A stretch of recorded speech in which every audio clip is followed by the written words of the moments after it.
കേരളത്തിന്റെ തനിമ അത് കണ്ടറിയാൻ പറ്റുന്ന മനോഹരമായൊരു സ്ഥലത്തേക്കാണ് നമ്മുടെ ഇന്നത്തെ യാത്ര. ചെറു തോടുകളും കായലും കനാലും വേർതിരിക്കുന്ന 8 ദ്വീപുകൾ ചേരുന്ന ഒരു പ്രദേശമാണ് മൺട്രോ തുരുത്ത്. കേരളത്തിന്റെ ഗ്രാമപ്രദേശത്തിന്റെ കാഴ്ചകൾ പഴയ കാലഘട്ടത്തിന്റെ അതേ തനിമയിൽ ആസ്വദിക്കാൻ കഴിയുന്നൊരു സ്ഥലം. നമ്മുടെ ഇന്നത്തെ യാത്ര കേരളത്തിന്റെ മറഞ്ഞിരിക്കുന്ന വെന്നീസ് എന്നറിയപ്പെടുന്ന മൺട്രോ തുരുത്തിലേക്കാണ്.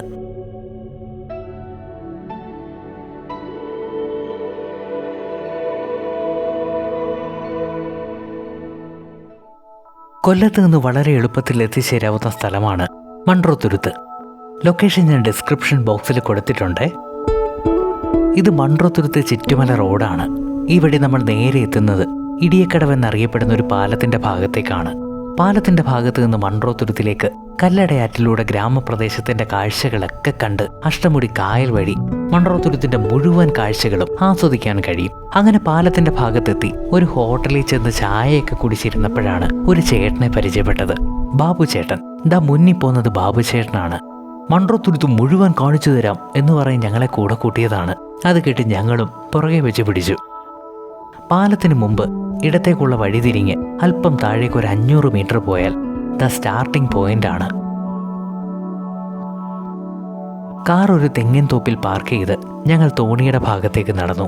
ഇനി അങ്ങോട്ട് 2 മണിക്കൂർ തോണിയിൽ മൺട്രോ തുരുത്തിന്റെ കാഴ്ചകളിലേക്കുള്ള യാത്രയാണ്. നമ്മളങ്ങനെ വള്ളത്തിൽ മൺട്രോ തുരുത്ത് എന്നറിയപ്പെടുന്ന സ്ഥലത്തേക്ക് പോയിക്കൊണ്ടിരിക്കുകയാണ്. നമ്മൾ മുമ്പ് കണ്ട പാലത്തിൻ്റെ അവിടെ നിന്ന് ഉദയ എന്ന് പറയുന്ന ഒരു ഹോട്ടലിൽ കയറി ഫുഡൊക്കെ കഴിച്ചുകൊണ്ടിരുന്നപ്പോൾ നമ്മൾ ബാബുചേട്ടനെ പരിചയപ്പെട്ടതാണ്. ബാബുചേട്ടൻ്റെ വെള്ളത്തിലാണ് ഇപ്പോൾ അങ്ങോട്ടേക്ക് പോകുന്നത്. ഇവിടെ നിന്ന് ഏകദേശം ഒരു 3 കിലോമീറ്റർ സംതിങ് മൺട്രോ തുരുത്തിൻ്റെ ഭാഗത്തേക്കുണ്ട്. വെള്ളത്തിലൂടെ തന്നെ വേണം പോകാൻ.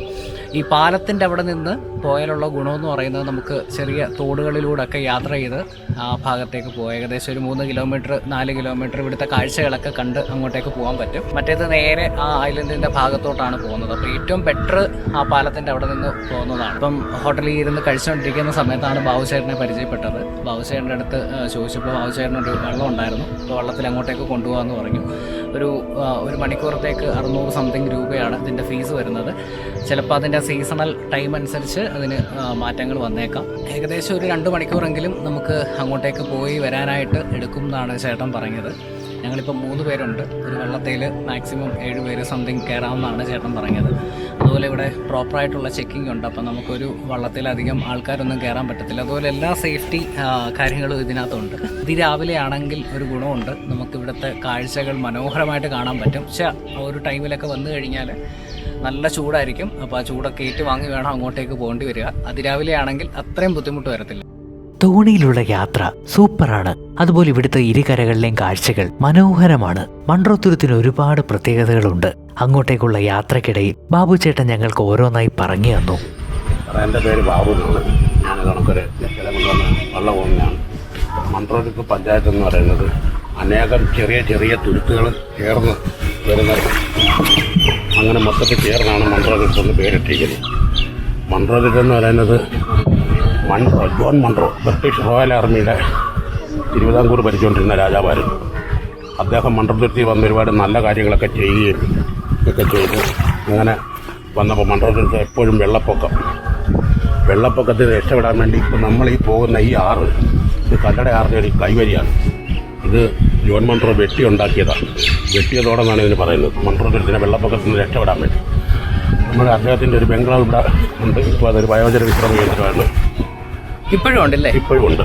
അത് അദ്ദേഹത്തിൻ്റെ ഫോട്ടോയും ഫാമിലിയുടെ ഫോട്ടോയും എല്ലാം അവിടെ വെച്ചിട്ടുണ്ട് ജോൺ മൺട്രോയുടെ. അങ്ങനെ അന്നത്തെ രാജാവ് അവസാനം അദ്ദേഹത്തിൻ്റെ പേര് നൽകിയതാണ് ഈ മൺട്രോ തുരുത്ത് പഞ്ചായത്ത് എന്നുള്ളത്.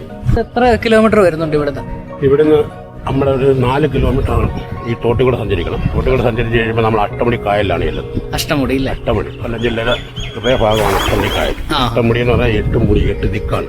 8 ദിക്ക് അഷ്ടമുടി കായൽ. പിന്നെ ഒരുപാട് ചെറിയ ചെറിയ തോടുകളും പാലങ്ങളും ഒക്കെ ആയിട്ടുണ്ട്. ഇതിൻ്റെ നടുക്കൂടി ഒരു റെയിൽവേ ലൈൻ പോകുന്നുണ്ട്. റെയിൽവേ ലൈൻ അപ്പുറത്ത് മൺട്രോ പഞ്ചായത്തിൻ്റെ ഒരു 4 വാർഡുണ്ട്. അവിടെ യാത്രാ സൗകര്യമില്ല, റോഡില്ല. എല്ലാ വീട്ടിലും വഞ്ചിയാണ്. അങ്ങോട്ടും ഇങ്ങോട്ടും സാധനം മേടിക്കാൻ പോകുന്നത്, ആശുപത്രിയിലൊക്കെ പോകുന്നതൊക്കെ വളരെ കഷ്ടപ്പെട്ട. പെട്ടെന്നൊരു സോം വന്നു കഴിഞ്ഞാൽ കാറ്റ് വരുത്തുകയുള്ളൂ. അവിടെ റെയിൽവേ ഗേറ്റ് ഒരെണ്ണം വരുന്നെന്ന് പറഞ്ഞിട്ടുണ്ട്. പക്ഷേ ഇതുവരെ വന്നിട്ടില്ല. 4 വാർഡിലെ ജനങ്ങൾ ഭയങ്കര ദുരിതത്തിലാണ്. 500 ഏക്കറാണ് മൺട്രോത്തുരുത്ത് പഞ്ചായത്ത് മൊത്തം കിലോമീറ്റർ. ആ അതിന് 2000 ഏക്കറും വെള്ളമാണ്. വെള്ളമാണല്ലേ? ഇതിൽ വാസയോഗ്യമല്ലാത്ത സ്ഥലങ്ങൾ ഒരുപാടുണ്ട്.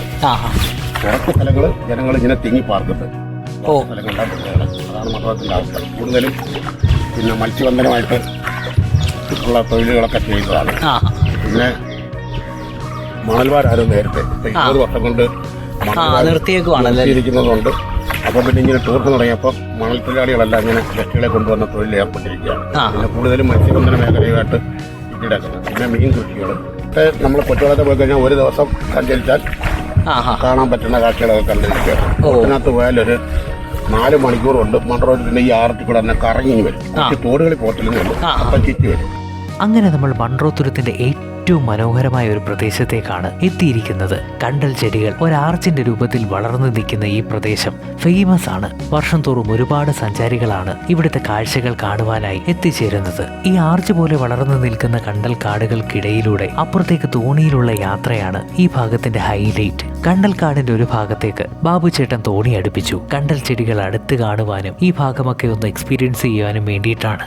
അങ്ങനെ നമ്മൾ മൺട്രോ ഐലൻഡിൻ്റെ ഏറ്റവും പ്രധാന ഭാഗത്തെത്തി. കണ്ടൽക്കാടിൻ്റെ ആ ഭാഗത്താണ് ഞാനിപ്പോൾ. ആ കണ്ടൽ കാടിൻ്റെ മുകളിലേക്ക് കയറി ഒരു കമ്പനി ഇങ്ങനെ ചവിട്ടി നിൽക്കുകയാണ്. നമുക്കിവിടെ നിന്ന് ഇവിടെയൊക്കെ നിന്ന് ഫോട്ടോ എടുക്കാനും ഒക്കെ പറ്റുന്നൊരു ഏരിയ ആണ്. അതുപോലെ അധികം താഴ്ചയില്ലാത്തൊരു ഭാഗമാണ്. ഇവിടെ ഒരുപാട് മീനിൻ്റെ കൂട്ടങ്ങളും ഒക്കെ ഇതിൻ്റെ ഇടയിൽ കാണാം. ഒരുപാട് ജന്തുജാലങ്ങളുടെ ഒരു ആവാസ വ്യവസ്ഥയ്ക്ക് അനുയോജ്യമായൊരു പ്രദേശമായതുകൊണ്ട് തന്നെ വളരെ സംരക്ഷിക്കപ്പെട്ട് കിടക്കുന്നൊരു ഏരിയ കൂടിയാണ്. ഈ മൺട്രോ ഐലൻഡിൻ്റെ ഏറ്റവും പ്രധാന ഭാഗം ഇതാണ്. ഒരുപാട് യൂട്യൂബ് വീഡിയോസിലൊക്കെ കാണുന്നൊരു പ്രദേശം ഈ ഒരു ഭാഗമാണ്.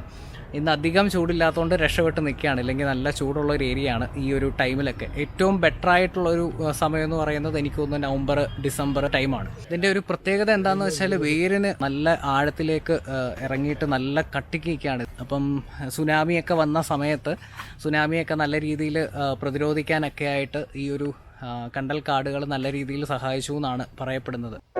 ഇനി നമ്മൾ ആർച്ചിന്റെ ഭാഗത്തേക്കാണ് പോകുന്നത്.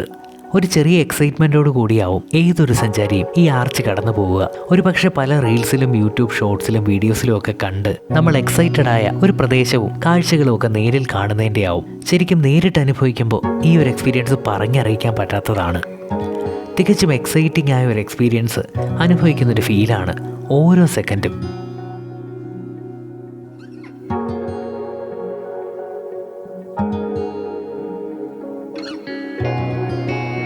ഞങ്ങൾക്ക് വിശപ്പിൻ്റെ വിളി വന്നെന്നറിഞ്ഞ് ബാബുചേട്ടൻ തോണിയുടെ വേഗത കൂട്ടി. നല്ല കാറ്റാണ്. ചെറുകടിയും ചായയും സോഡാ ലൈമും ഒക്കെ കിട്ടുന്ന ഒരു ഭാഗത്തേക്കാണ് നമ്മളിനി പോകുന്നത്. ദൂരെ മറങ്ങിട്ടും ആർച്ചിൻ്റെ ഭംഗി അതുപോലെ തന്നെ. അങ്ങനെ തോണി കരക്കടുപ്പിച്ച് ക്ഷീണം മാറ്റി യാത്ര തുടരാമെന്ന് തീരുമാനിച്ചു. എല്ലാവർക്കും നല്ല എരിവോടുകൂടി സോഡാലയം പറഞ്ഞു. മൺട്രോത്തുരുത്തിൻ്റെ ഓരോ പ്രദേശങ്ങൾക്കും പ്രത്യേക ഭംഗിയാണ്. കേരളത്തിൻ്റെ ടൂറിസം റിലേറ്റഡ് ആയിട്ടുള്ള ആടുകളിലൊക്കെ കണ്ടിട്ടുള്ള പ്രദേശങ്ങൾ കാണുന്നൊരു ഫീലാണ്. ഒരു പക്ഷേ ആലപ്പുഴയ്ക്ക് സമമായ ഒരു പ്രദേശമായതുകൊണ്ടാവും. മുന്നോട്ടുള്ള യാത്ര തുടരുകയാണ്. ഈ കാണുന്ന പ്രദേശത്ത് നമുക്ക് വെള്ളത്തിലൊക്കെ ഇറങ്ങി നിന്ന് ഫോട്ടോ എടുക്കാൻ പറ്റുന്നൊരു ഭാഗമാണ്. പലതരത്തിലുള്ള മത്സ്യകൃഷികൾ നടക്കുന്ന ഭാഗത്തേക്കാണ് ഇനി നമ്മുടെ യാത്ര. നമ്മളൊരു പാലത്തിൻ്റെ അടിയിലൂടെ ഇപ്പോൾ വെള്ളം കൊണ്ട് പോവുകയാണ്. അപ്പം നമ്മൾ ഇതിൻ്റെ താഴോട്ട് ഇറങ്ങിയിരുന്നില്ലെങ്കിൽ തല തട്ടും. അത്രയും പൊക്കം കുറവാണ് ഈ പാലത്തിന്. ഇതൊരു പ്രത്യേക എക്സ്പീരിയൻസ് ആണ്. ഒരു അടിപൊളി എക്സ്പീരിയൻസ് ആണ്. കണ്ടാണ്ടില്ലേ?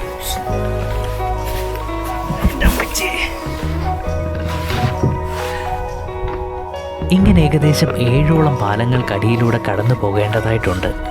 അതിൽ 3ാമത്തേതാണിത്.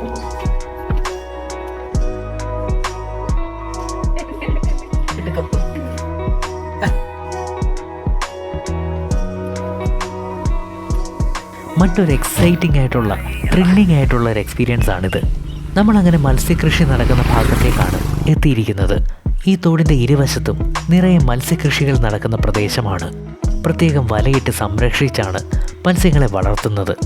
അതിന് കാരണം പലതരത്തിലുള്ള ദേശാടന പക്ഷികളും നീർക്കാക്കകളും തുടങ്ങി നമ്മുടെ നാടൻ കൊക്ക് വരെ മത്സ്യങ്ങളെ ഭക്ഷിക്കാനായിട്ട് കറങ്ങി നടപ്പുണ്ട്.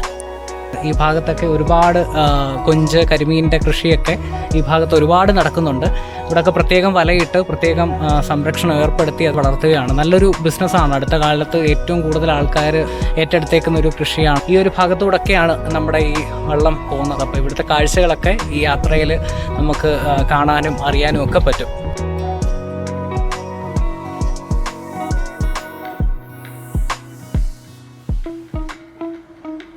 ഒരു റൗണ്ട് ഫിഗറിൽ മൺട്രോത്തുരുത്ത് എന്താണെന്ന് ഒന്ന് പറയാം. കല്ലടയാറും അഷ്ടമുടി കായലും ചുറ്റപ്പെട്ട് കിടക്കുന്ന 8ഓളം ചെറുദ്വീപുകൾ ചേരുന്ന പ്രദേശം മുഴുവനായി അറിയപ്പെടുന്ന പേരാണ് മൺട്രോത്തുരുത്ത്. കണ്ടൽ കാടുകൾ നിറഞ്ഞ പ്രദേശം, അധികം ആഴമില്ലാത്ത പ്രദേശമാണ് കൂടുതലും. അതുകൊണ്ട് തന്നെ തോണി യാത്രയ്ക്ക് ഒരുപാട് സഞ്ചാരികളാണ് ഇവിടേക്ക് എത്തിച്ചേരുന്നത്. കൊല്ലം ടൗണിൽ നിന്നും 25 കിലോമീറ്റർ മാത്രം ദൂരം, ജസ്റ്റ് 2-3 കിലോമീറ്റർ അടുത്ത് റെയിൽവേ സ്റ്റേഷനുണ്ട്. മൺട്രോത്തുരുത്ത് എന്ന് തന്നെയാണ് റെയിൽവേ സ്റ്റേഷന്റെ പേരും. തെങ്ങും നെല്ലും മത്സ്യവുമാണ് ഇവിടുത്തെ പ്രധാന കൃഷി. തെങ്ങ് കൃഷിക്ക് ഏറ്റവും അനുയോജ്യമായ മണ്ണാണ്. കൃഷിയും മത്സ്യവും കയറുപിരിയും വിനോദസഞ്ചാരവുമാണ് ഇവിടുത്തെ പ്രധാന വരുമാന മാർഗം. പല ജന്തുജാലങ്ങളുടെയും ആവാസ വ്യവസ്ഥയ്ക്ക് പേരുകേട്ട സ്ഥലമാണ്. വിനോദസഞ്ചാരികളെയും പ്രകൃതി സ്നേഹികളെയും ഒരുപോലെ ആകർഷിക്കുന്ന സ്ഥലം. തോണി യാത്രക്കിടയിൽ ക്ഷീണം മാറ്റാൻ കഴിയുന്ന പല ചെറുകടകളും കാണാം. നമുക്ക് തോണി ചേർത്ത് ക്ഷീണം മാറ്റി യാത്ര ചെയ്യാൻ പറ്റും. എന്നിരുന്നാലും കയ്യിൽ കുറച്ച് വെള്ളം കരുതുന്നത് നല്ലതായിരിക്കും. നമ്മളങ്ങനെ ചുറ്റിക്കറങ്ങി ആദ്യം യാത്ര തുടങ്ങിയ സ്ഥലത്തേക്കാണ് എത്തിച്ചേരാൻ പോകുന്നത്.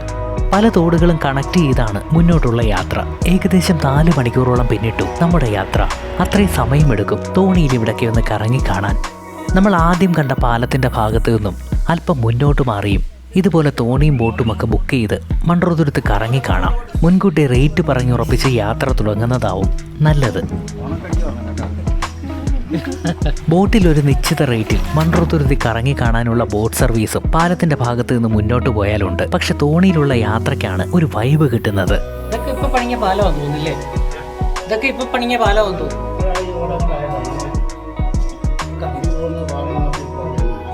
പഴയ കമ്പിയൊക്കെ തെളിയാണ്. ചുറ്റുപാടും ഒരുപാട് റിസോർട്ടുകൾ കാണാം. പലപ്പോഴും ആഘോഷങ്ങളുടെ വേദി കൂടിയാണ് മൺട്രോത്തുരുത്ത്. അങ്ങനെ മൺട്രോത്തുരുത്തിൻ്റെ കാഴ്ചകൾ ഇവിടെ അവസാനിക്കുകയാണ്. വീഡിയോ നിങ്ങൾക്ക് ഇഷ്ടപ്പെട്ടെങ്കിൽ ലൈക്ക് ചെയ്യാൻ മറക്കരുത്. ഒപ്പം നമ്മുടെ ചാനൽ കൂടി സബ്സ്ക്രൈബ് ചെയ്യുക. ഒപ്പം കാണുന്ന നോട്ടിഫിക്കേഷൻ ബെൽ അമർത്താനും മറക്കരുത്. നമുക്ക് മറ്റൊരു കാഴ്ചയുമായി വീണ്ടും കാണാം.